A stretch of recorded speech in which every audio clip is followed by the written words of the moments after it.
इसलिए दया जरूरी है, दया धर्म का मूल है। अत्याचार ना करो किसी पर, अनाचार ना करो।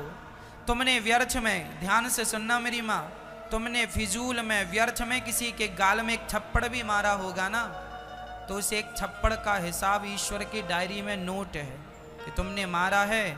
अब तुम्हें भी किसी प्रकार वो पड़ेगा, किसी और के द्वारा तुम्हें पड़ेगा।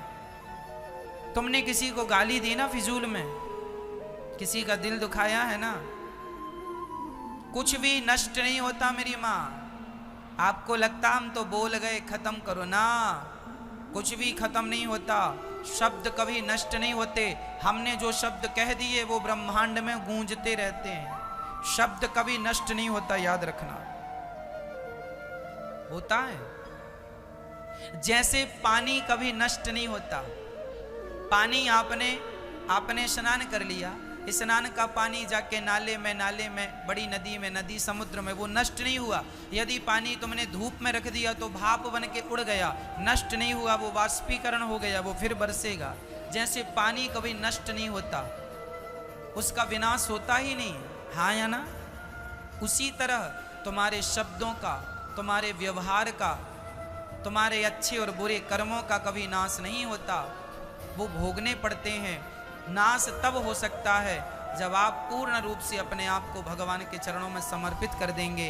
जब आप अपने आप को भगवान के चरणों में समर्पित करेंगे तो आपके पाप पुण्य भी भगवान के चरणों में जाके नष्ट हो जाएंगे और आपका मोक्ष हो जाएगा। पाप पुण्य की जो बेड़ियां हैं, उन बेड़ियों से, उन बंधनों से यदि मुक्त होना चाहते हैं तो आज ही अभी अपने आप को भगवान के चरणों में समर्पित कर दो। एक सांप था, सांप, सर्प। आपको पता है सर्प को यदि चोट लग जाए और उसके शरीर से रक्त निकल जाए, खून निकल आए, तो उसके शरीर में चींटियां लग जाती हैं। पता है आपको? यदि सांप को कोई चोट लग जाए ना, थोड़ी सी भी खरोंच लग जाए, खून आ जाए, तो सांप को चींटियां लग जाती हैं। और चींटी लगती हैं तो चींटियां उसे खाने लगती हैं, जिंदा सांप को। सांप बहुत कोशिश करता है चींटियों को झड़ाने की, झड़ा नहीं पाता। एक सांप था, बूढ़ा हो गया था। एक बार किसी ने पत्थर फेंका तो वो सांप को लगा, और सांप को लगने से उस सांप को घाव हो गया। घाव होने से सांप एक तो बूढ़ा हो गया, ज़्यादा तेज चल नहीं पाता, और घाव और हो गया। तब सांप को बहुत सारी चींटियां लगने लगी, और चींटियां लगी ना तो सांप तड़पने लगा।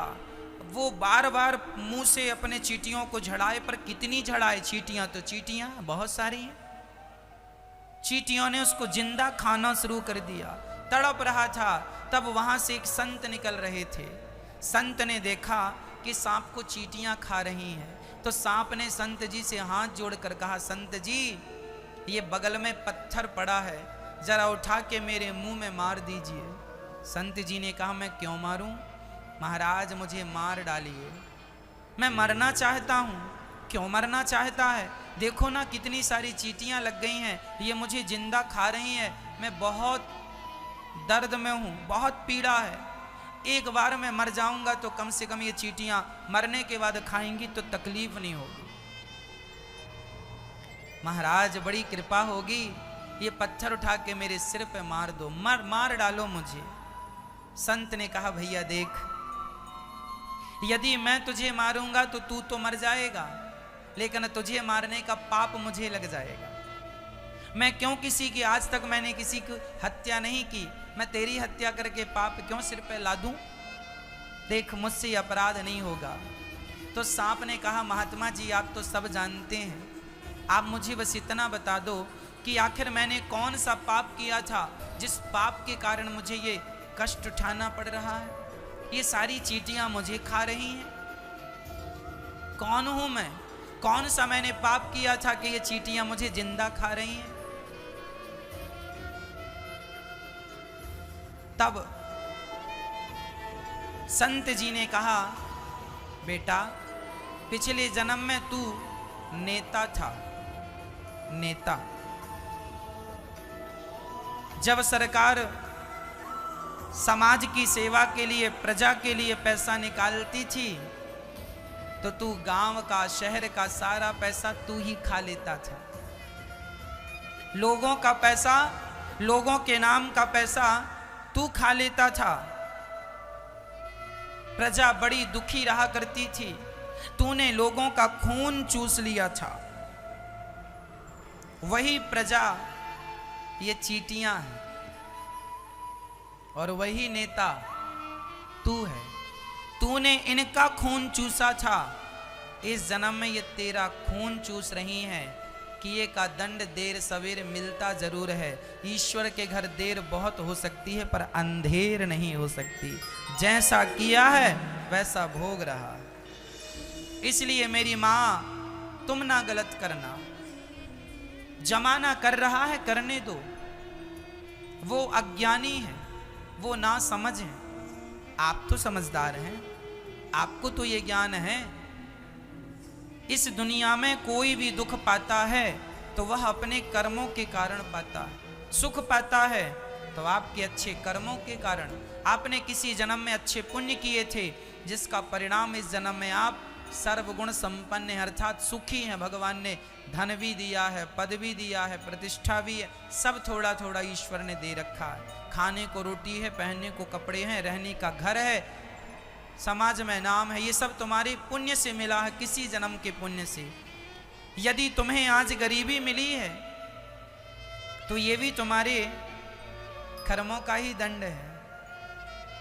तुमने जो पाप किया है उस पाप का फल तुम्हें इस जन्म में गरीबी के रूप में उठाना पड़ रहा है। पर कोई बात नहीं, गरीबी अमीरी जो है, जो पिछले जन्म में किया था सो अब मिल रहा है। अब अच्छा करते चलो ताकि अगला अच्छा हो।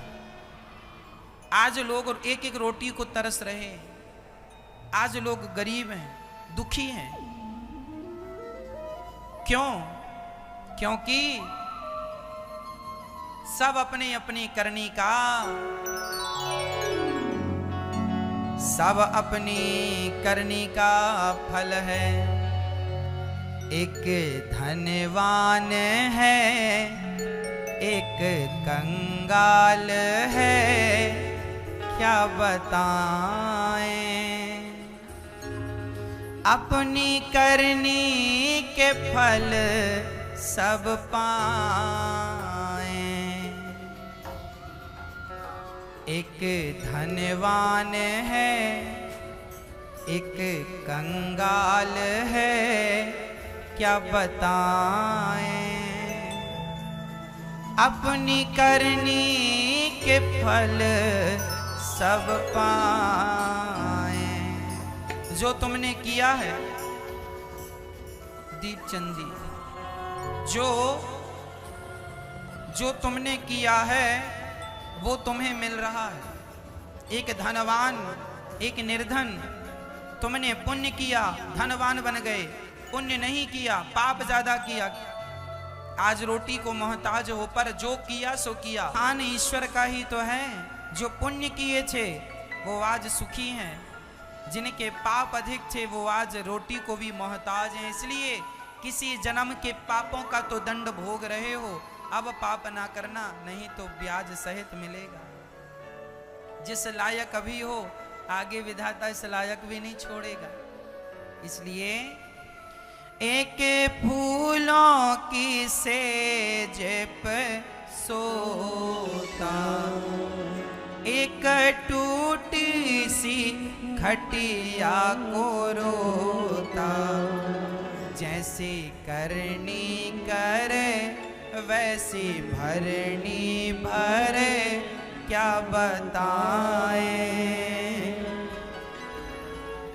अपनी करनी के फल सब पाए। सब अपनी अपनी करनी का फल भोग रहे हैं। इसलिए हम कहा करते हैं,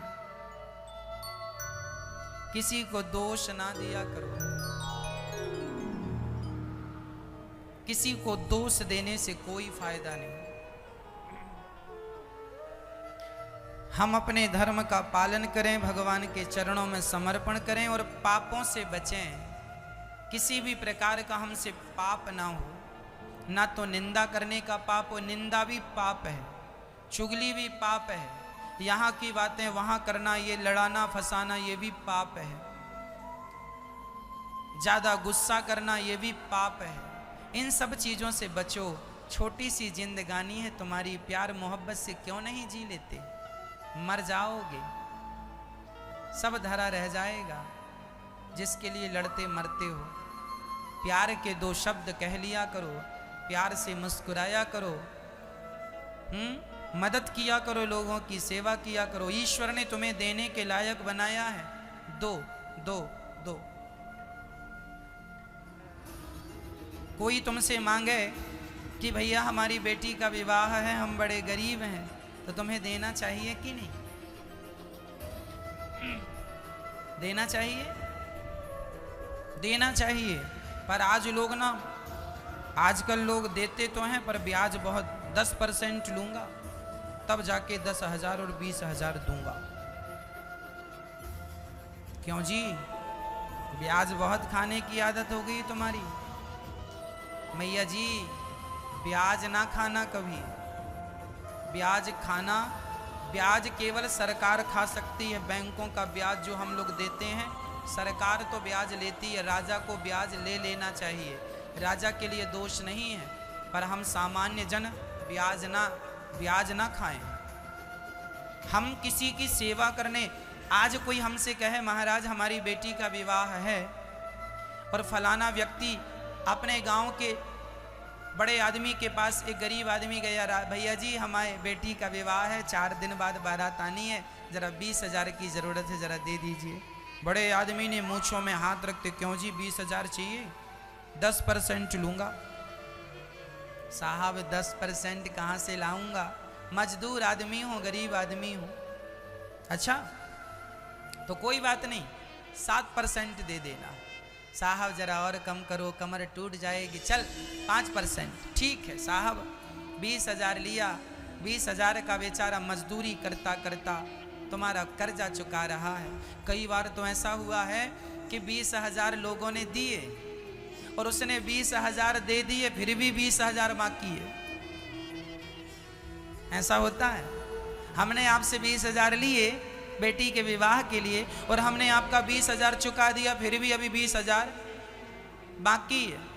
इतना ब्याज, अब हमारी हैसियत तो थी नहीं। क्योंकि इसलिए कहा करता हूँ कि जब बेटी का विवाह कोई कराए तो तुम भी अपनी इंसानियत का परिचय दो।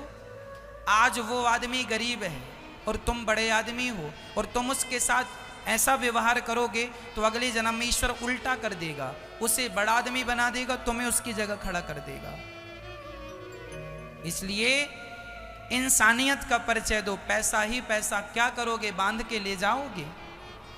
अरे किसी के विवाह में तो आप यूं ही अपनी श्रद्धा से दे दो, चल भाई 2-5,000 तो हमारी तरफ से यूं ही ले जा, और ले जा 20,000, पर ब्याज मत देना। जो ले जा रहा मूलधन दे देना, हमें ब्याज नहीं चाहिए।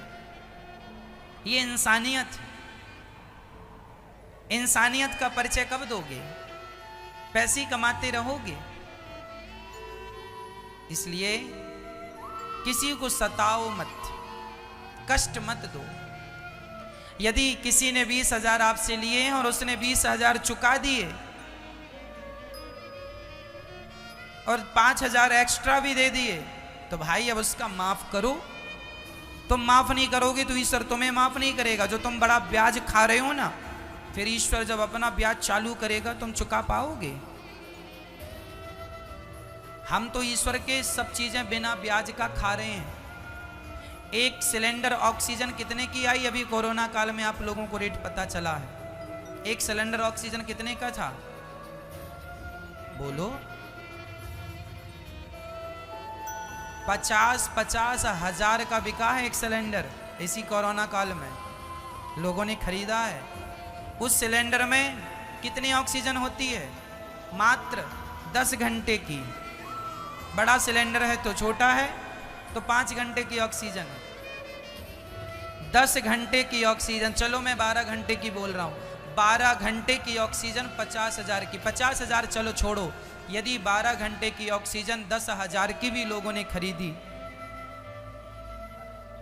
10,000 की, अभी कोरोना काल में 50,000 की बिकी है, पर मैं 50,000 नहीं बोल रहा हूँ, मैं 20,000 10,000 बोल रहा हूँ। यदि 12 घंटे की ऑक्सीजन यदि 12,000 की भी मिली, तो जब से जन्म लिए हो आप तब से कितने घंटे की ऑक्सीजन ले लिए हो? क्या इस ऑक्सीजन का आज तक तुमने कोई मूल्य चुकाया है परमात्मा को? कहाँ से ले रहे हो? डॉक्टर की ऑक्सीजन लेते हो ना तो पैसा देना पड़ता है, और ईश्वर की ले रहे हो, क्या पैसा दिया? कुछ भी नहीं दिया। अरे पैसा ना दो उस ऑक्सीजन के बदले तो कम से कम उस ईश्वर को हाथ जोड़ के उसका धन्यवाद ही दे दो कि विधाता आपका बहुत बहुत धन्यवाद जो आपने इतना दिया। लोग धन्यवाद ना देकर शिकायत करते हैं तुमने क्या दिया? जो दिया है कम नहीं है। आज सवेरे जब मैं बंदरों को चने खिला रहा था, केला खिला रहा था, मैं रोज ही बंदरों को जब केला खिलाता हूं मैं रोज गौर से देखता हूं, ये बंदर जो हैं एक एक मुट्ठी चने के लिए भागते हैं, केला खाते हैं, अच्छा लगता है इन बंदरों को। एक बंदर दूसरे बंदर को काट देता है, उसे खून निकल आता है, घायल हो जाता है। तब मैं उन बंदरों को देखता हुआ ईश्वर से कहने लगा, विधाता कितनी बड़ी कृपा की है आपने हम पर कि हमें बंदर नहीं बनाया, हमें जानवर नहीं बनाया, परलोक संवारने का ये जो अवसर दिया है ईश्वर ने, ये जो मनुष्य का तन दिया है, कभी बंदरों को देखा करो, कभी कुत्ते बिल्ली को देखा करो। वो लोग पानी बरसता है तो यहाँ वहाँ छिपते फिरते हैं, ना उनके पास पहनने को कपड़े हैं, ना खाने की व्यवस्था है। तुम मनुष्य हो, कितने बुद्धिमान हो, कितने समझदार हो, अपने लिए कपड़े बना लेते हो, अपने लिए घर बना लेते हो। वो पक्षी, वो पशु, क्या जीवन है उनका? जरा उनके जीवन से अपने जीवन को मैच करके देखिए, कंपेयर करके देखिए। ईश्वर ने तुम्हें कितना सुखी बनाया है, कितना समझदार बनाया है, लेकिन फिर भी तुम इतने समझदार हो कि इतना सुंदर शरीर पाके फिर भी बंदर भालुओं की तरह लड़ते रहते हो, झगड़ते रहते हो। बंदर एक बंदर दूसरे बंदर को मारता रहता, काटता रहता, इतना जोर से काटता है उसकी चमड़ी फट जाती है, खून आ जाता है। ये बंदर की योनि क्या है? यह अपने कर्मों का फल ही है। ये मनुष्य का तन पाकर भी यदि बंदरों की सी हरकत करोगे तो समझदार नहीं कहलाए जाओगे। ये तो समझदारी नहीं है ना। देखो ये छोटा सा बंदर है, देखो जरा ये बैठा है, देखो इसके पीठ में किसी बंदर ने काटा है, इतना भयंकर काटा, ये इतना छोटा है लेकिन इसकी चमड़ी बिल्कुल फटी। आज मैंने इसी को देखा, इतना सा बंदर है, अभी अपनी माँ के भरोसे रहता। देखो जरा इसकी पीठ में, घायल है ये बंदर एक दूसरे को काटते रहते हैं, छीनते रहते हैं, जोर से काट देते हैं। इनकी चमड़ी कोमल, ये देखो ये काट दिया। इनके पास समझदारी नहीं है। इनके पास यदि समझदारी होती तो ये लड़ते क्यों, झगड़ते क्यों? पर आप और हम भी यदि लड़ें झगड़ें तो फिर हम भी बंदर ही तो कहलाएंगे। इसलिए मेरी माँ, आप लोगों से बस इतना कहूँगा कि ये जो तुम्हारा मनुष्य का शरीर है ना, यही सबसे कीमती है। कुत्ता बिल्ली से पूछो, वो चाहते हैं कि ईश्वर हमें एक बार मनुष्य बना दो। तुम जब बिल्ली बनोगे ना, मनुष्य की जगह बिल्ली और बंदर और जमाना की चीजें बनोगे, मच्छर मक्खी बनोगे, तुम भी तड़पोगे मनुष्य बनने के लिए। लेकिन जब तुम मनुष्य बनते हो तो उल्टे सीधे काम करने लग जाते हो। समझते नहीं हो कि मनुष्य का शरीर विधाता ने दिया किस लिए है, क्यों पाया है हमने। हम भी लड़ते झगड़ते रहते हैं, निंदा चुगली कपट छल करते रहते हैं, इसलिए दिया है। मत गवाओ, बहुत बड़ा नुकसान कर रहे हो। श्री सुखदेव भगवान कहते हैं, राजन सुनो, मनुष्य का धर्म है दया करना।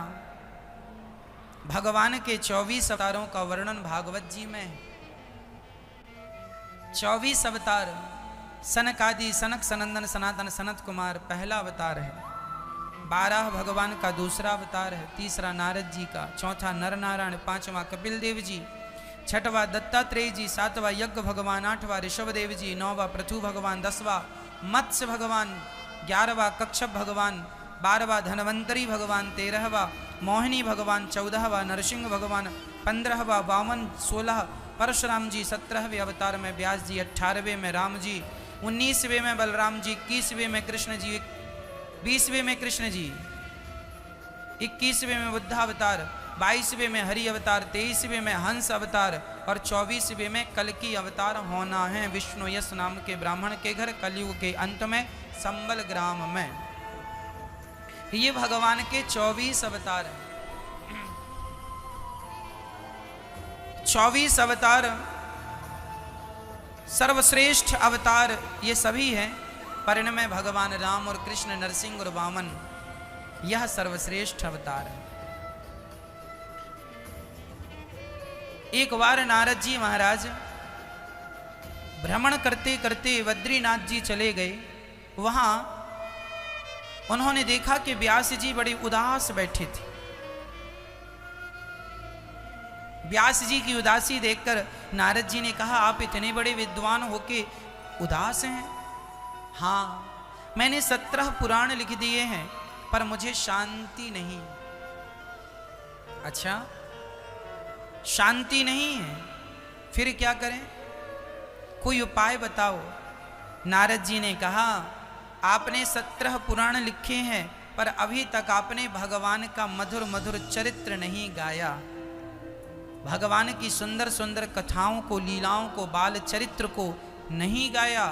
यदि बाल चरित्रों को गाएंगे तो आपको शांति जरूर मिलेगी। नारद जी ने कहा, मैं पिछले जन्म में दासी पुत्र था, संतों की कृपा से मैं ब्रह्मा पुत्र बना। मैया जी, सत्संग बहुत बड़ा परिवर्तन लाता है। कुसंग और सत्संग दोनों में बड़ा अंतर है। कुसंग मिल जाए तो व्यक्ति मिट जाता है और सत्संग मिल जाए तो व्यक्ति बन जाता है।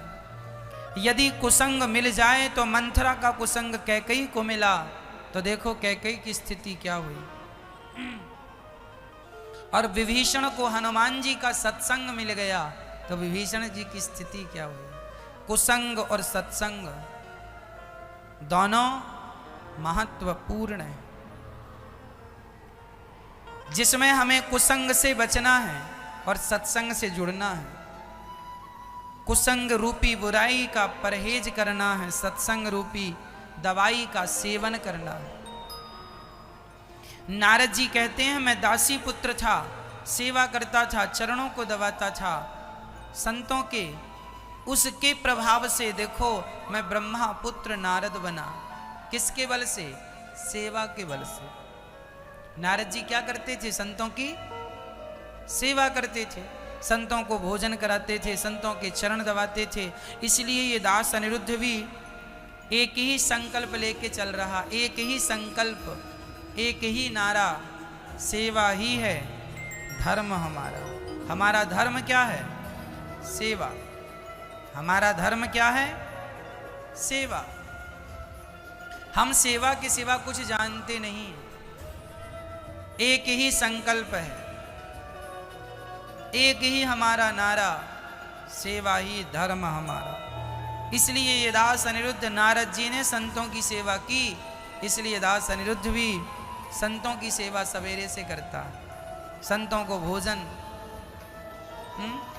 की व्यवस्था, यही सेवा, ये संतों की सेवा है।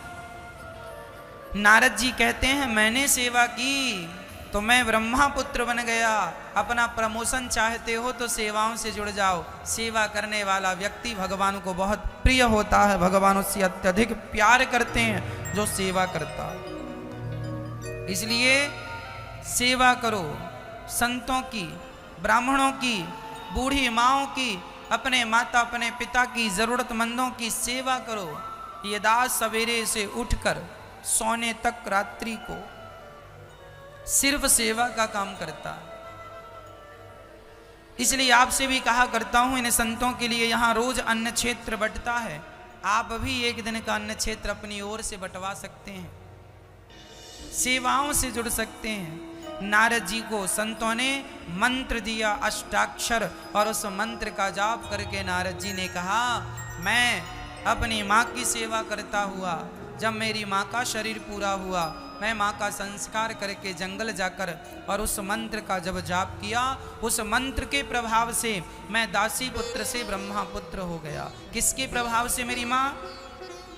मंत्र के प्रभाव से, सेवा के प्रभाव से। जीवन में सब चीजें जुड़ती हैं। 10वीं क्लास में 6 सब्जेक्ट होते हैं बच्चों के सामने। कितने सब्जेक्ट होते हैं? हम जब पढ़ते थे तब तो 6 थे, अब तो ज्यादा हो सकते हैं, कम ज्यादा हो सकते हैं। हमारे समय पे 6 सब्जेक्ट हुआ करते थे। 6 सब्जेक्टों में अब मैं एक सब्जेक्ट में बड़ा विद्वान हो जाऊं, माना कि साइंस मेरी अच्छी हो जाए, संस्कृत मेरी अच्छी हो जाए, चलो मैं 2 सब्जेक्ट में बड़ा अच्छा हो गया, पर 4 सब्जेक्ट में काम नहीं हुआ तो मैं पास हो जाऊंगा? मेरे 2 सब्जेक्टों में 100 में से 100 नंबर आए और बाकी सब्जेक्टों में 100 में से 10-10 नंबर आए, काम बनेगा? मैया जी, 6 सब्जेक्ट में आपको काम करना पड़ता है। 100 में से कम 33 तो लाने ही है पास होने के लिए। यदि डिवीजन नहीं बनाना तो पास ही होना, तो कम से कम 100 में से 33 तो चाहिए। हाँ मैया जी, वो मेरी माँ सही है, चाहिए, हर सब्जेक्ट में चाहिए।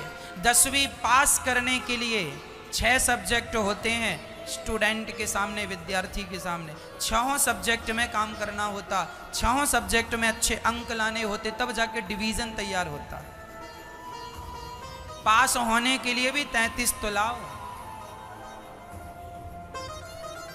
उसी प्रकार भगवान तक पहुंचने के लिए भी 6 सब्जेक्ट हैं। कौन कौन से? पहला सब्जेक्ट है मातृदेवो भव। मां की इतनी सेवा कर लो, इतनी सेवा कर लो कि कम से कम मां की सेवा से तुम्हें 33 नंबर मिल जाए। पहला सब्जेक्ट है गृहस्थी का। क्या मेरी मां? तुम्हारा और तुम्हारे पति दोनों का, तुम दोनों माँ की और अपनी सास की इतनी सेवा करो, कम से कम 33 नंबर। और डिवीजन बनाना है, अच्छे पद में जाना है तो फिर ज्यादा नंबर आए। सास की इतनी सेवा करना, माँ की इतनी सेवा करना कि कम से कम ईश्वर तुम्हें 33 अंक तो दें। पहला विषय है मातृदेवो भव। दूसरा पितृदेवो भव। दूसरा पिता की सेवा। पिता की इतनी सेवा कर लेना कि कम से कम विधाता 33 नंबर दे दे। मातृदेवो भव, पितृदेवो भव। आचार्य देवो भव। गुरु जी की इतनी सेवा करना कि विधाता कम से कम 33 नंबर दे दे। और अतिथि सेवा, अतिथि देवो भव। अतिथि की इतनी सेवा करना मेरी माँ, इतनी सेवा, घर में कोई भी अतिथि आए बड़ी श्रद्धा से उसका सम्मान करना, मुस्कुराते हुए बात करना, उसे प्रसन्न करना अपने व्यवहार से, यही तुम्हारा गृहस्थ का सबसे बड़ा धर्म है। ये 4 सब्जेक्ट हैं, इन 4 में कम से कम 33 अंक तो चाहिए। और इनके अतिरिक्त 2 सब्जेक्ट और हैं। पहला सब्जेक्ट है सत्य के मार्ग पर चलना। इन सबकी सेवा करते हुए हमें बोलना क्या है? मार्ग कौन सा अपनाना है? सत्य का। सत्य के मार्ग पर ऐसे चलना कि कम से कम उस मार्ग में चलने में कम से कम 33 नंबर तो मिल जाएं। और 33 नंबर पा गए तो ठीक है, ये 5 सब्जेक्ट हो गए। 6वां सब्जेक्ट है राष्ट्र सेवा। छठवां सब्जेक्ट क्या है? राष्ट्र सेवा। अपने देश के लिए कुछ ऐसा कर जाइएगा। देश के लिए राम जी जब अयोध्या से गए वनवास, तो अयोध्या की मिट्टी अपने साथ लेके गए थे। जननी जन्म भूमश्च स्वर्गादपि गरीयसी। यदि मेरी माँ का ऋण मेरे सिर पर है, मेरे पिता का ऋण मेरे सिर पर है, तो मेरी मिट्टी का भी तो मेरे ऊपर ऋण है। ये ऋण कब चुकाओगे? ये मिट्टी का ऋण तब चुकता है जब इस मिट्टी के लिए, जब आप सत्य के मार्ग पे चलते हुए अपनी मिट्टी को झुकने नहीं देते। यदि मैं ही गलत करूंगा तो फिर मेरी माटी, मेरी माँ भरोसा किस पर करेगी? अरे बेटा, मैं तेरी भारत माता हूं, मैंने तुझ पर भरोसा किया कि तू भ्रष्टाचार नहीं करेगा, तू अनाचार नहीं करेगा, पर तू भी भ्रष्ट हो गया। अब तू ही बता बेटा, मैं किस पर विश्वास करूं? भ्रष्टाचार करके इस भारत मिट्टी का विश्वास ना तोड़िएगा। ये 6 लोगों की सेवा तुम ऐसे कर लो कि कम से कम 33 नंबर मिल जाएं, और 33 नंबर पा गए सब विषयों में, पास हो जाओगे, भवसागर को पार कर लोगे। और ज्यादा सेवा करोगे तो ईश्वर अपना धाम प्रदान कर देंगे। 10वीं पार करने में भी 6 विषय हैं, और भवसागर पार करने में भी 6 विषय हैं। इसलिए मेरी माँ, गृहस्थ का एक धर्म नहीं होता, ये सब होता। नारद जी कहते हैं, मैंने अपनी माँ की सेवा की, संतों के संग जाने लगा, माँ ने हाथ पकड़ लिया, मेरी सेवा कौन करेगा? मैं रुक गया और संतों की सेवा में लग गया। संतों की सेवा का फल यह मिला कि मुझे, माँ की सेवा का फल यह मिला कि भगवान में मन लगा, और अंत में भगवत प्राप्ति हुई। माँ की सेवा, संतों की सेवा दोनों ने सफल बना दिया। दासी पुत्र को नारद जी बना दिया। प्रमोशन करना है तो पुण्य कीजिएगा। नारद जी को भगवत प्राप्ति हो गई।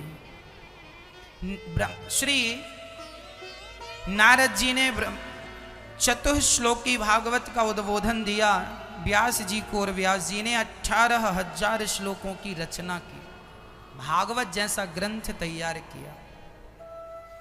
भागवत जी कहाँ से शुरू की व्यास जी ने? 17 पुराण लिख जाने के पश्चात 18वां पुराण भागवत। भागवत लिखने पर व्यास जी को शांति मिली। लिखने वाले को शांति मिलती है तो सुनने वाले को भी शांति मिलती है। कल लोगों ने हमसे पूछा कि महाराज जी ये पोथी पाठ क्या होता है? हमने कहा भैया, ये जो पूर्वजों के नाम से आप भागवत जी के 18,000 श्लोक करवाते हैं, कोई ब्राह्मण जब पोथी पाठ करवाते हैं तो यहाँ पर एक ब्राह्मण बैठ कर के 7 दिन में आपके नाम का, आपके संकल्प से यहाँ 18,000 श्लोक भागवत जी पढ़ते हैं, भागवत जी का पाठ करते हैं। और जब भागवत जी का पाठ होता है तो उस पुण्य के मात्र बल से आपके पूर्वजों का उद्धार हो जाता है। जब आपके निमित्त भागवत जी हुई तो भागवत जी से आपका कल्याण हुआ। जो पूर्वज नहीं तरे उनकी तृप्ति हो गई, तर गए भव सागर को पार। और भागवत जी सब मनोकामना, सारी इच्छाएं पूरी करती हैं। ऐसे भागवत जी के यहाँ पोथी पाठ 9 तारीख से बैठने जा रहे हैं। आप भी अपने पूर्वजों के निमित्त नाम से अपने कल्याण, आनंद, सुख, शांति के लिए भागवत जी की एक पोथी करा सकते हैं। जिन लोगों ने कराई है उनके जीवन में बड़ा बदलाव हुआ है, सुख, शांति, समृद्धि आई है। लोगों ने हमसे कहा महाराज जी भागवत जी का पाठ कराने के बाद हम बहुत अपने जीवन को बदला हुआ महसूस कर रहे हैं। भागवत कहाँ से शुरू हुई व्यास जी के द्वारा? भागवत जी शुरू हुई महाभारत के युद्ध से। जहां महाभारत पूरा होता है ना, वहीं से भागवत जी शुरू होती है। जब 99 कौरव मारे जा चुके थे, मारे गए, एक दुर्योधन बचा था। भीम भैया ने जांघ तोड़ दी थी गदा से, पर जांघ तो टूट गई पर दुर्योधन मरा नहीं था। तड़प रहा था। पापी व्यक्ति की मौत भी जल्दी नहीं आती, ये भी ध्यान से सुनना। पापी आदमी जल्दी से मरता नहीं। हाँ मेरी माँ, जल्दी से उसकी मृत्यु नहीं होती, तड़प तड़प करके मरता। दुर्योधन बहुत तड़प रहा था, बड़ा कष्ट था। तभी गुरु द्रोणाचार्य के पुत्र अश्वत्थामा जी आए। कहो मित्र, मैं आपकी क्या मदद करूं? दुर्योधन ने कहा, मित्र एक काम कर दो। क्या? मैं पांडवों को मरा हुआ देखना चाहता हूं। यदि तुम उन्हें मार दो तो मुझे बड़ा अच्छा लगेगा, सुकून मिलेगा, शांति से मर सकूंगा। अच्छा ठीक है। चल पड़े पांडवों को मारने अश्वत्थामा। जिन पांडवों को महाभारत में बड़े बड़े योद्धा ना मार सके, उन्हें आधी रात में छल से अश्वत्थामा मारना चाहते। जब ये सो जाएंगे पांडव, तब मैं मार दूंगा। पांचों पांडव सो रहे थे। आज रात को अश्वत्थामा ने प्लान तैयार किया। चुपके चुपके पांडवों की तरफ बढ़ा दबे पांव कि पांडव सो रहे हैं, पांचों को मार दूंगा। पांडव सच्ची सो रहे थे, लेकिन पांडवों के रक्षक भगवान श्री कृष्ण जो सर्वव्यापक हैं, वह जाग रहे थे। भगवान समझ गए कि मेरे भक्तों पर संकट है। तुरंत भगवान वहां प्रकट हो गए और पांचों पांडवों को सोते से उठाया। अर्जुन, भीम भैया उठो। अरे क्या हुआ केशव? अरे आपके जीत का जश्न जमाना मना रहा है और आप यहाँ सो रहे हैं। चलो। आधी रात को भगवान ने उठाया और ले जाकर दूसरी जगह सुला दिया। उस स्थान पर द्रौपदी के 5 बच्चे आए जश्न मनाकर, और वह खाली बिस्तर देख के द्रौपदी के 5 बच्चे वहां आकर सो गए। उन 5 बच्चों को देखकर अश्वत्थामा को लगा यही पांडव। ये द्रौपदी के 5 बच्चे थे, प्रत्येक पति से, अर्थात अर्जुन का भी एक बेटा था, भीम का भी, नकुल का भी, सहदेव का और धर्मराज युधिष्ठिर का। 5 का बेटा 5 की तरह लगते थे, जिसका बेटा उसी जैसा लगता। अश्वत्थामा ने 5 की गर्दन काट दी, धड़ अलग सिर अलग, ले जाकर दुर्योधन को दिखाया। देखो मैंने पांडवों को मार दिया, मार दिया, मार दिया। दुर्योधन बड़ा प्रसन्न, वाह तुमने सच्ची वो काम कर दिया जो कोई ना कर सका। जरा इनमें भीम का सिर देना, मैं दबा करके अपना क्रोध शांत करूं। भीम का सिर दिया, दबाया तो आसानी से दब गया। दुर्योधन ने कहा, मित्र ये भीम नहीं हो सकता। ध्यान से देखा, ये पांडव नहीं, ये तो पांडव पुत्र हैं, अबोध बालक हैं। तुमने इन बालकों की निर्मम हत्या कर दी। पहले दुर्योधन प्रसन्न हुआ कि पांडव मर गए, बाद में दुख हुआ कि पांडव नहीं पुत्र हैं। सुख और दुख की संधि में दुर्योधन की मृत्यु हो गई। दुर्योधन मर गया। अब यहां एक प्रश्न खड़ा हुआ कि जो भगवान पांडवों को बचा सकते थे, क्या वो पांडवों के पुत्र को नहीं बचा सकते थे? कई बार आप लोग ये कहते हैं, महाराज जी भगवान चाहते तो हमारा व्यक्ति बच जाता, हमारा पुत्र बच जाता, पति बच जाता, पत्नी बच जाती, फलाना बच जाता। भगवान चाहते तो बच जाता, वो तो इतनी पूजा करते थे, इतना पाठ करते थे, क्यों नहीं बचे? यदि भगवान पांडवों को बचा सकते थे तो पांडवों के पुत्र द्रौपदी के 5 बच्चों को भी बचा सकते थे कि नहीं? पूछा गया भगवान से, आपने क्यों नहीं बचाया? द्रौपदी ने कहा, कन्हैया जब मेरे पतियों को बचा सकते हो तो मेरे पुत्रों को क्यों नहीं बचाया? तब भगवान ने कहा, द्रौपदी तेरे बच्चों की उम्र इतनी ही थी, तेरे बच्चों की आयु इतनी ही थी। तेरे बच्चों का जन्म केवल इसलिए हुआ था तेरे बच्चे ना मरते, तो दुर्योधन कभी ना मरता, क्योंकि दुर्योधन को श्राप था। पहले वो दुखी होगा, पहले वो प्रसन्न होगा और बाद में दुखी होगा। जितना प्रसन्न हुआ उतना दुख जब उसे तुरंत होगा, तब उसकी मृत्यु होगी सुख दुख की संधि में। पांडव मर गए ये सुन के दुर्योधन सुखी हुआ, ये पांडव नहीं पुत्र है ये सुन के वो दुखी हो गए। उसी बीच में वह मर गया। तेरे बच्चों की आयु इतनी ही थी, इनका मोह ना कर, ये जाएंगे। आप कहते हैं भगवान मेरी रक्षा करें। महाभारत में भगवान के भांजे मारे गए। भगवान के भांजे का नाम जानते हैं आप लोग? कौन? सगे भांजे। नाम था अभिमन्यु। अभिमन्यु किसके पुत्र हैं? भगवान श्री कृष्ण की बहन का नाम क्या है? सुभद्रा। सुभद्रा के पुत्र कौन है? सुभद्रा किससे ब्याही गई? अर्जुन से। अर्जुन और सुभद्रा के पुत्र कौन हुए? अभिमन्यु। अभिमन्यु महाभारत में मारे गए कि नहीं? जिस समय अभिमन्यु मारे गए उस समय अभिमन्यु की उम्र थी मात्र 19 वर्ष। 19 साल का जवान बेटा किसका मारा गया? अर्जुन का बेटा मर गया। भगवान श्री कृष्ण के सगे भांजे हैं। तुम कहते हो भगवान ने हमारी रक्षा नहीं की, तुम कहते हो भगवान ने हमें नहीं बचाया। भगवान स्वयं के भांजे को ना बचा सके।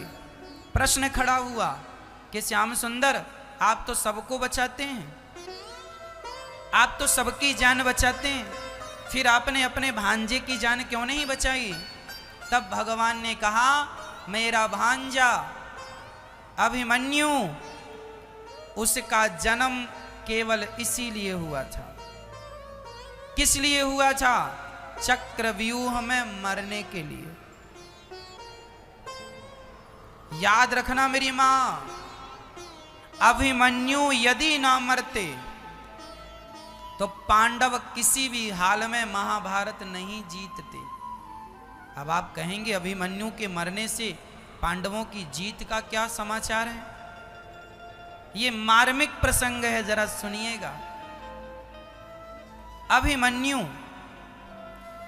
महाभारत का युद्ध जब होने लगा तो नियम बनाए गए थे, कानून बनाया गया था कि एक योद्धा से एक ही योद्धा युद्ध करेगा, एक महारथी से एक ही महारथी युद्ध करेगा। यदि महारथी के हाथ में तलवार धनुष नहीं है तो उस पर कोई प्रहार नहीं करेगा। महारथी अपने रथ से नीचे उतर गया तो उस पर कोई धनुष बाण नहीं चलाएगा। ये नियम किसने बनाए थे? पितामह भीष्म ने। ये महाभारत शुरू होने के पहले महाभारत के नियम थे। एक योद्धा से एक ही योद्धा युद्ध करेगा, ये नियम था कि नहीं? पर जब अभिमन्यु के लिए, जब अर्जुन के लिए गुरु द्रोणाचार्य ने चक्रव्यूह की रचना की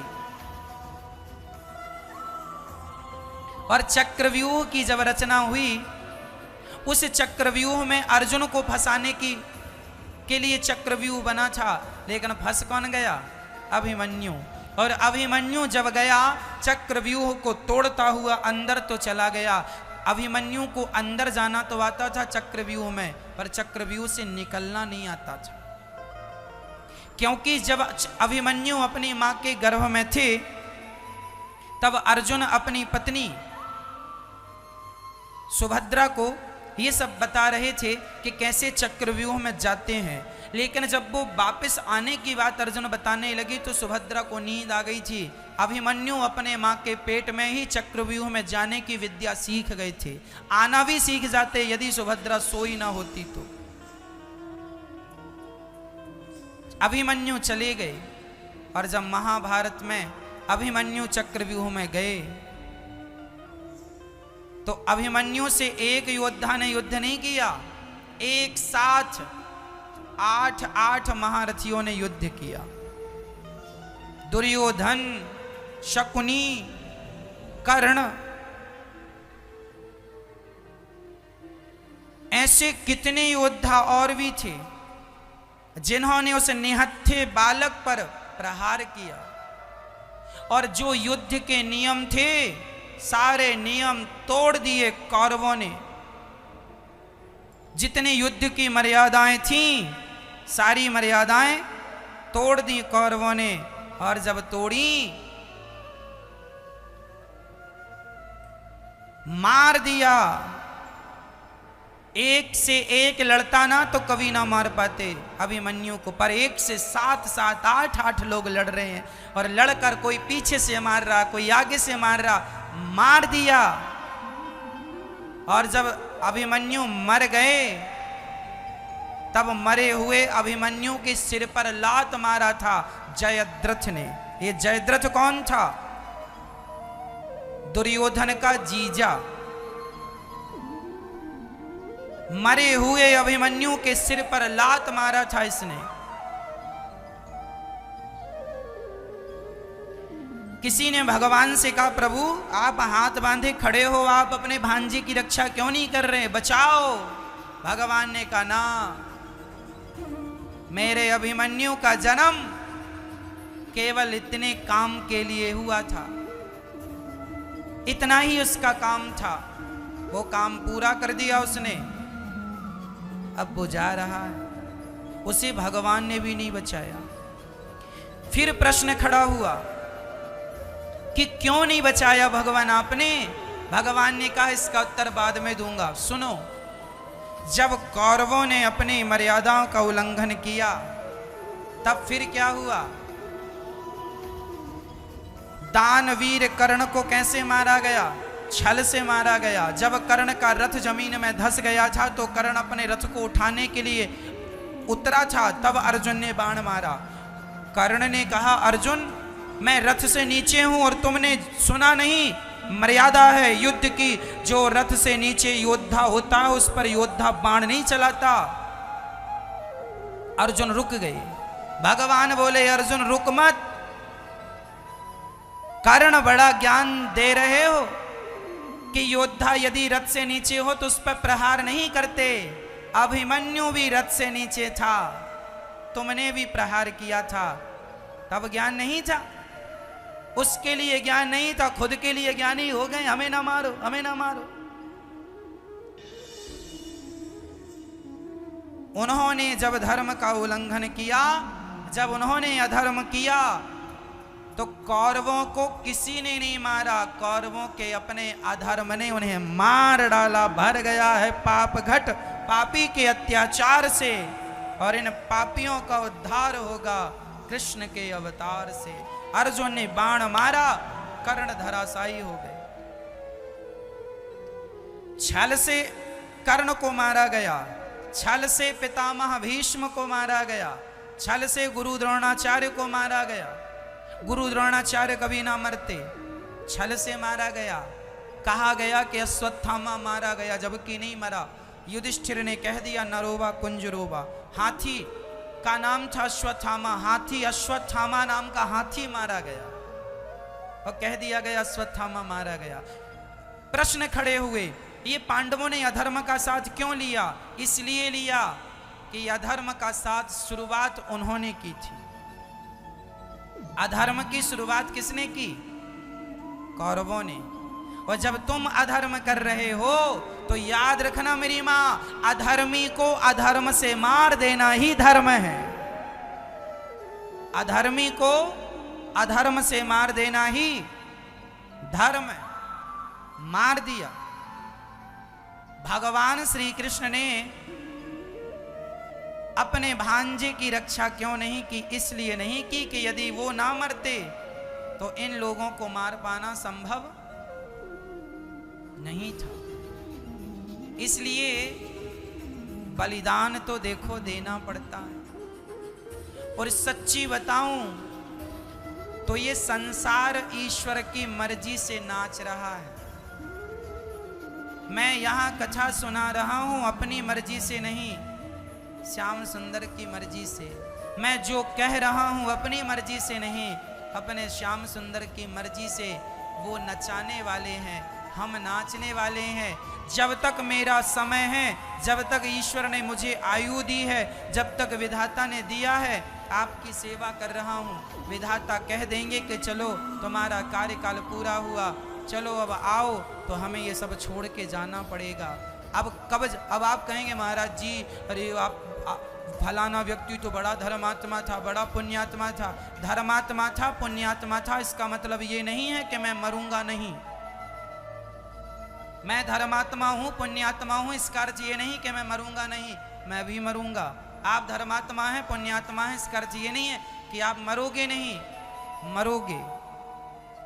इसलिए मौत के चक्कर में कभी प्रश्न खड़े ना किया करो, क्यों मर गए, क्यों ऐसा, भगवान ने तो ऐसा कर दिया। भगवान कुछ नहीं करते, ये सब प्लानिंग होती है ईश्वर की। पहले हमारे जन्म के पहले ही ईश्वर ने पूरी प्लानिंग कर ली है, कहाँ कहाँ तुम्हें जाना है, कहाँ कहाँ रहना है, किस दिन तुम्हें।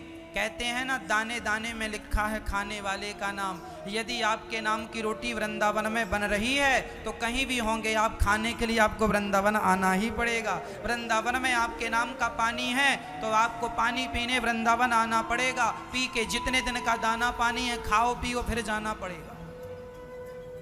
ये प्लानिंग पहले से तय हो चुकी है, ईश्वर ने पहले से कंफर्म कर रखा किस तारीख को कितने दिन आपको कहाँ का खाना है, क्या नहीं खाना, कहाँ पानी पीना है, कहाँ नहीं पीना, ये सब पहले से तय है। बचपन में हमने एक कहानी सुनी। एक राजा ने अपने गुरुजी से कहा, गुरुजी, उसके हाथ में एक चने का दाना था। राजा ने अपने गुरुजी से कहा, गुरुजी ये बताओ इस चने के दाने में किसका नाम लिखा है, किसका नाम लिखा है बताओ। गुरुजी ने कह दिया, राजा साहब इस दाने में यहां महलों के आसपास घूम रहे एक कबूतर का नाम लिखा है। राजा बहुत हंसे, गुरुजी आप पागल हो गए हैं, आपका कोई ज्ञान ठीक नहीं है। ये चने का दाना मेरे हाथ में है और इसे मैं खाऊंगा, इसमें मेरा नाम लिखा, और आपने कह दिया कबूतर का। आपने झूठ कहा। राजा हंसने लगा, गुरुजी झूठे सिद्ध हो गए। अब चने का दाना राजा हंसने लगा और हंसते हंसते अपने मुंह में डाल दिया। और जब हंसते हंसते चना खाया तो वो चना पेट में ना जाके नाक में यहाँ फंस गया। कई बार फंस जाता है, आप भोजन करते समय ज़्यादा हंसेंगे ना तो यहाँ फंस जाता है। अब वो चना यहाँ फंस गया, नाक का छेद जहाँ शुरू होता है यहाँ से फंस गया गले में। अब राजा लगा परेशान होने, क्या करें क्या करें। तभी जोर से छींक आई, और छींक आई तो वो चना नाक से निकला और दूर जाके गिरा। कबूतर बैठा था, देखा चना है, तुरंत मुंह में दबा के भाग गया। तुम दूसरे का दाना खा भी लोगे तो पचा ना पाओगे। कई बार तुम भोजन करते हो और तुम्हें उल्टी हो जाती है। क्यों हो जाती है? तुम्हारे नाम का वो था नहीं, तुमने खा लिया, जरूरत से ज्यादा खा लिया। चलो वापस करो,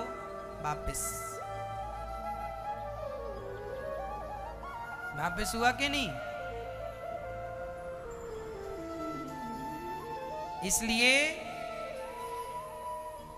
जिसके नाम का जो है, मैं कितने दिन जीऊंगा, किस तारीख को मरूंगा, कहाँ मरूंगा, कैसे मरूंगा, ये सब पहले से ईश्वर के पास फाइल तय। कि कब मेरा जन्म हुआ, मुझे जन्म लेके क्या क्या करना, पूरी लिस्ट तैयार है मेरे श्याम सुंदर के। जन्म लिया, फिर क्या करना, फिर क्या करना, फिर क्या करना, कितनी कथाएं सुनाना है, क्या क्या करना है, क्या क्या सेवा करनी है, सब विधाता करवा रहे हैं। विधाता का काम वो अपने किसी के द्वारा करवा लेते हैं, सो दास के द्वारा विधाता अपना काम करवा रहे हैं। जब तक की जिंदगी है सो कर रहे हैं। विधाता का बुलावा आएगा, आपको और हमें जाना, हंसते हंसते जाओ या रोते रोते जाओ, जाना तो पड़ेगा। कोई पुण्यात्मा है इसका अर्थ ये नहीं है कि मरेगा नहीं, मरेगा। ये सब ईश्वर पहले से तय कर देते हैं। द्रौपदी के 5 बच्चे मर गए कि नहीं? भगवान के सगे भांजे मर गए कि नहीं, फिर तुम और हम नहीं मरोगे। इसलिए मौत से घबराया ना करो, मौत से घबराने की जरूरत नहीं है। भागने की, कब तक भागोगे, कहां भागोगे। इसलिए भगवान से प्रार्थना करो कि प्रभु मुझे तो आपका भी इंतजार है, मौत का भी इंतजार है। देखना यह है कि पहले आप आते हैं कि मौत आती है। भगवान पहले आ जाए तो जीवन सफल हो जाए। आंखों को इंतजार है सरकार आपका, ना जाने कब होगा हमें दीदार आपका। पता नहीं कब मिलोगे। आंखें हमारी खुली हैं तो सिर्फ आपके लिए खुली हैं, और हमें किसी को देखने की चाहत नहीं है, जरूरत नहीं है, हम देखना भी नहीं चाहते। एक बात बताएं मैया, आपकी कभी कभी इच्छा होती है ना जम्मू कश्मीर घूमने की, कुल्लू मनाली घूमने की, अमेरिका, लंदन, जापान, पेरिस घूमने की इच्छा होती है कि नहीं। पर आपका ये जो दास है ना अनिरुद्ध, हमारी कभी कोई इच्छा ही नहीं होती। ना हमारी इच्छा होती है वादियां देखने की, ना हमारी इच्छा होती है अमेरिका देखने की, ना जापान देखने की। हमारी कोई इच्छा, सच्ची कहता हूँ मेरी माँ, ना हमारी कभी कोई चीज़ खाने की इच्छा होती है, ना कोई चीज़ देखने की इच्छा होती है। पहले होती थी इच्छाएं, जब हम पढ़ते थे ना तब हमें बहुत इच्छाएं होती थी जलेबी खाने की, बहुत सारी खरीद के ले आते थे, खा लेते थे। तब इतने पैसे भी नहीं हुआ करते थे कि जलेबी खा लें। जब जलेबी खाने की इच्छा थी तब पैसे नहीं थे खाने के लिए। कभी महीने 2 महीने में आधा किलो 1 किलो ले आते थे और पूरी उड़ा लेते थे, पूरी खा जाते। जब इच्छाएं थी तब जलेबी थी ही नहीं, और जब है तब इच्छाएं नहीं, इच्छाएं ही नहीं। अब तो इतना सा भी खाने की इच्छा नहीं। धीरे धीरे सारी इच्छाएं समाप्त कर देनी चाहिए।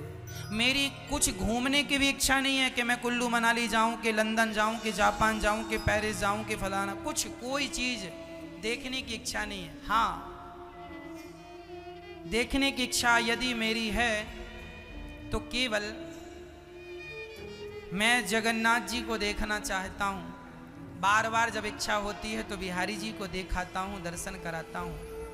विट्ठल भगवान को भी देखने की इच्छा है, रंगनाथ भगवान को भी देखने की इच्छा है, तिरुपति भगवान जी को भी देखने की इच्छा है।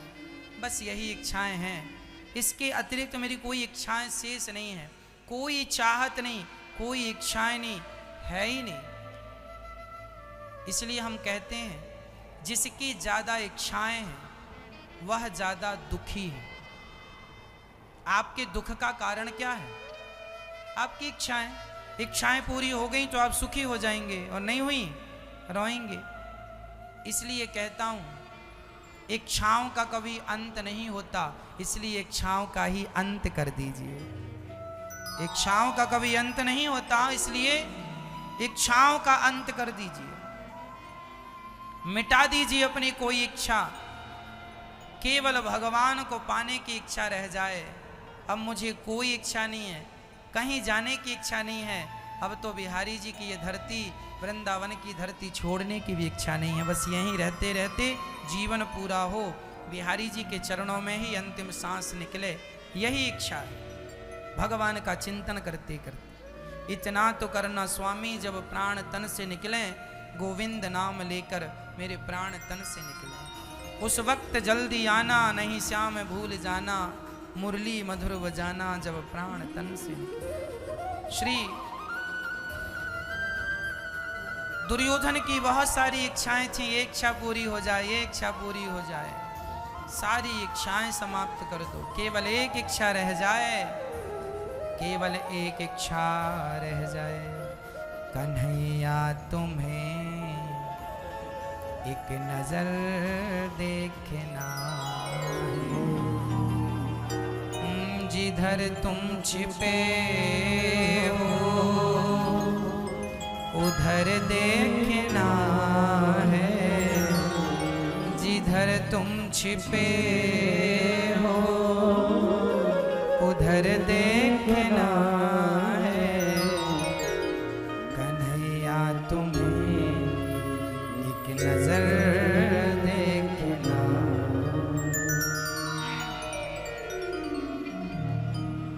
अब तो एक इच्छा है केवल श्याम सुंदर को पाना, उनको देखना, उन्हीं को देखते रहें, बस किसी को देखने की जरूरत नहीं। श्री जब द्रौपदी के 5 बच्चों को अश्वत्थामा ने मारा, रोने लगी द्रौपदी। अर्जुन ने अश्वत्थामा को पकड़ने के लिए कृष्ण को सारथी बनाया। अश्वत्थामा के पास गए, अश्वत्थामा ने ब्रह्मास्त्र चला दिया। अर्जुन शरण में आकर बोले, श्याम सुंदर कृष्ण कृष्ण महाबाहो भक्तानां भयं अभयंकरा त्वमेको दह्यमानानामपि वर्गोऽसि संस्रते। चरणों में गिर पड़े अर्जुन, प्रभु पाहि माम, मेरी रक्षा कीजिए। भगवान ने तुरंत अश्वत्थामा को, भगवान ने अर्जुन को उठाया, तुम भी ब्रह्मास्त्र चलाओ। दोनों चलाए, भगवान ने दोनों को शांत किया। अश्वत्थामा को पकड़ के अर्जुन ने द्रौपदी के समक्ष खड़ा किया, हाथ पांव बांध कर, द्रौपदी तेरे बेटों को मार डाला है ना इसने, ये रहा तेरा हत्यारा, जो सजा देना है इसे दे दो। द्रौपदी की समझदारी देखिए कि जब अश्वत्थामा हाथ पांव बांधकर अर्जुन ने खड़ा किया तो द्रौपदी ने तुरंत अश्वत्थामा के हाथ की पांव की रस्सी खोल दी और खोलकर कह दिया, आप यहां से चले जाओ, जाओ। अच्छा, अर्जुन ने कहा, देवी द्रौपदी तुम्हें इस पर दया आ रही है ना? दया इस पर नहीं, इसकी मां पर। क्यों मां पर? जैसे मैं रो रही हूं अपने पुत्र के लिए, इसे मार दोगे, इसकी मां भी रोएगी इसके लिए, इसलिए इसे मत मारो, छोड़ दो। ये गुरु पुत्र गुरु समान है।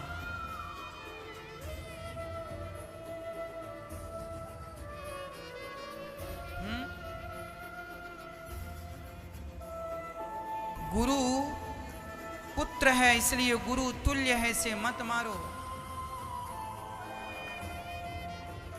द्रौपदी की करुणा, द्रौपदी की दया देखो जरा, दुश्मन पर भी दया है। जिसने 5-5 बच्चों को मार दिया, उस हत्यारे पर द्रौपदी दया कर रही है।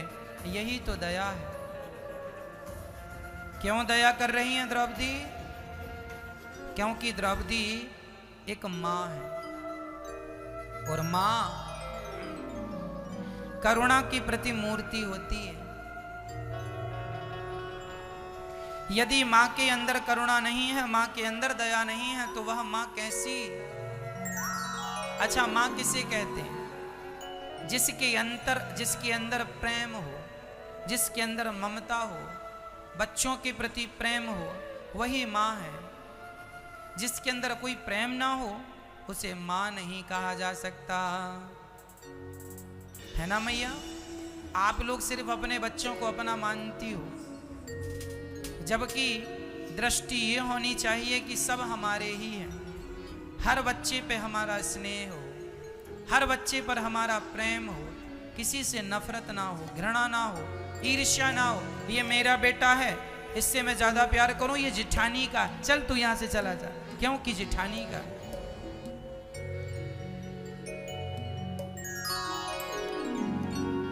आपके अंदर उस बच्चे के प्रति ईर्ष्या है तो ईश्वर भी आपसे ईर्ष्या, आप मेरे मतलब के नहीं। अर्थात ईश्वर कहेंगे, भगवान तुम्हें किसी के अंदर नफरत है, किसी के प्रति नफरत है, इसलिए तुम मेरे काम के नहीं हो। इसलिए सबके प्रति सम्मान हो, सबके प्रति पुत्र भाव हो। हर लड़की मेरी बहन है, या मेरी बेटी है। हर माँ मेरी माँ है, हर पिता मेरा पिता है, सब में मेरापन हो, सब मेरे हैं, कौन पराया है। वसुधैव कुटुंबकम हमारे शास्त्र हमें सिखाते हैं कि सारा विश्व हमारा परिवार है। मैया आप हमारी कौन हो? बोलो, आप हमारी माँ हो। माँ, ये हमारी ये जो बहनें बैठी हैं ये कौन है? हमारी बहन, हम आपके भाई। मानो तो हम आपके भाई हैं, मानो तो हम आपके पुत्र हैं, और ना मानो कुछ नहीं है। मानो तो मैं गंगा माँ हूँ, ना माने तो बहता पानी। सब मानने की चीजें हैं। आज गौरी गोपाल वृद्धाश्रम में 200 माताएं रहती हैं। ये जो माताएं रहती हैं, इन माताओं ने मुझे जन्म तो नहीं दिया, पर मान लिया कि ये मेरा बेटा है। तो मानने मात्र से हो गया कि नहीं हो गया? रिश्तों को निभाना होता है तो देखो, रिश्ते तो कई बार गैर भी निभा लेते हैं, और ना निभाने वाले तो अपना खून का रिश्ता नहीं निभा पाते। तो जो निभा ले वही तमाम आएगी। ले ले माँ की दुआएं तेरे काम आएंगी।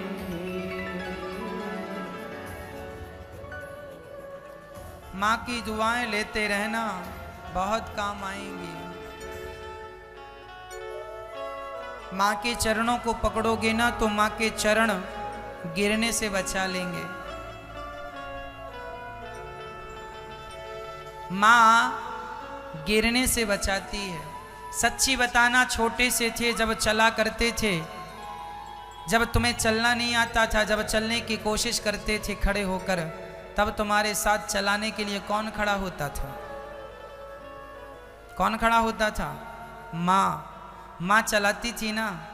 और यदि गिरने लग जाओ तो गिरने के पहले उठा लेती थी कि नहीं? माँ होती है, बच्चे को गिरने से पहले उठा लेती है। वही बच्चे जब बड़े हो जाते हैं तो जिन बच्चों को माँ गिरने नहीं दिया, वही बच्चे बड़े होकर अपनी माँ को घर से निकाल देते हैं। ऐसी कितनी माताएं यहाँ गौरी गोपाल वृद्धाश्रम में रह रही हैं। और मैं धन्यवाद आप सभी भक्तों का करना चाहूँगा कि आप सभी भक्तों के सहयोग के कारण यहाँ 200 माताओं की सेवा चल रही है। आप सभी इसके लिए धन्यवाद के साधुवाद के पात्र हैं। ये वही माएँ हैं जिनके अपने बच्चों को अपनी माँ की याद नहीं आती, माँओं को बच्चों ने छोड़ दिया है। एक बार भी याद नहीं करते माँ कैसी हो, किस हाल में हो। इसलिए ये दास अनिरुद्ध इन माँओं की सेवा करता है। आपसे बस इतनी प्रार्थना है कि आप लोग भी इन माँओं की सेवा में ज़रूर अपने ये हाथ बढ़ाएं। हाँ, यहाँ गौरी गोपाल वृद्धाश्रम में माताएं रहती हैं। ये वही माएँ हैं जिनके बच्चे उन्हें सताते हैं। आज हम आपका परिचय एक माँ से कराएंगे। प्रिय भक्तों, जिस माँ को सहारे की जरूरत होती है तब बच्चे अपनी माँ को निकाल देते हैं घर से। जो बच्चे अपनी माँ को निकालते हैं, सेवा नहीं करते, ऐसे बच्चों से हम हाथ जोड़ के कहते हैं, बेटा इस दुनिया में सब कुछ 2 बार